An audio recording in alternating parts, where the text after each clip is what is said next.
Nakilala ako ng mga kalaro ko dito. Nakilala din ako ng kalaban. Hindi ko sila kilala. Lugi ako Katapat ko sa XP lane si Leomord na mahilig mga bayo. Binigyan ko agad ng tadyang pangkalawakan habang nakatingin sa malayo. Hindi na niya natawagan yung kanyang kabayo. Nakachit yata to, bigla na lang naglaho. Lagi pang dumadalaw yung tangkat mages nila. Pinagtutulungan ako, ang lulupit nila. 3 laban sa 1. Lugi talaga. 4 pa nga sila dito. Yung kabayo sa bilang isama nyo na. Sinipa ko na agad bago pa ako sipahin ng kabayo. Kaso lang si Tigreal ang lakas mga raro. May nambato pa ng flame shot galing sa malayo. Talaga namang sugatan pati yung aking puso. Tinower dive ko na habang tinatawag niya yung kanyang kabayo. Buti na lang tumama yung sipa ko, tumalsik sa malayo.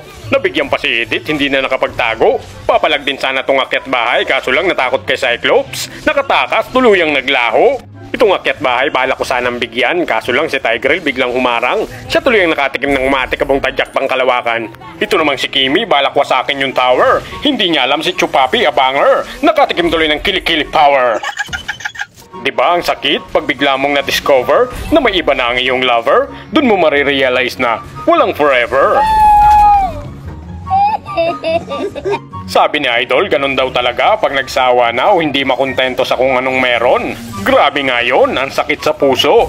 Talaga naman yung luha mo tutulo. Mapapatingin ka na lang sa malayo habang pinagmamasdan ng mga batang naglalato-lato. Mukhang meron tayong nakakalimutan, ibalik natin sa laban. Kung saan sana naman napupunta ang ating usapan. Masamang pangitain yan. Ang mga sarili natin ay huwag pahirapan. Ang puso ay huwag sugatan. Mahirap yan, baka tuluyan tayong mabawian itong mga kalaban. Tingnan nyo naman yung nangyari dito, si Chupapi pinagtulungan ng walang kalaban-laban. Dito nga takbo malala, nagmamadali. Nakita ko kasi yung target kong si Kimi. Hindi siya nakatakas sa banana kick ni Almighty. Sobrang natural, walang halong kemikal. Pero may konting tubig ng kanal. Diba? Hindi professional pero pogi sa personal. Yeah, boy. Miss you, Idol. San ka ba nagpunta? Tagal naming nag-aantay. Paminsan-minsan, nandun ako sa bubong ng aming bahay.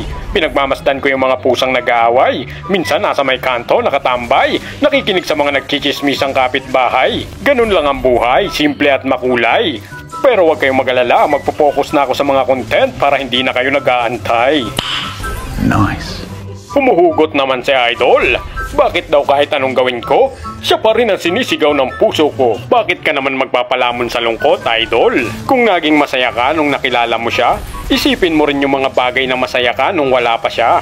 Baka may mga bagay na hindi mo na ipagpatuloy nung wala pa siya. Kaya ito na yung tamang panahon para ipagpatuloy mo na. Malay mo yung matagal mo ng pangarap, matupad mo na. At isang araw magkita kayo, ibang-iba ka na. Siguradong manghihinayang siya na pinakawalan ka niya.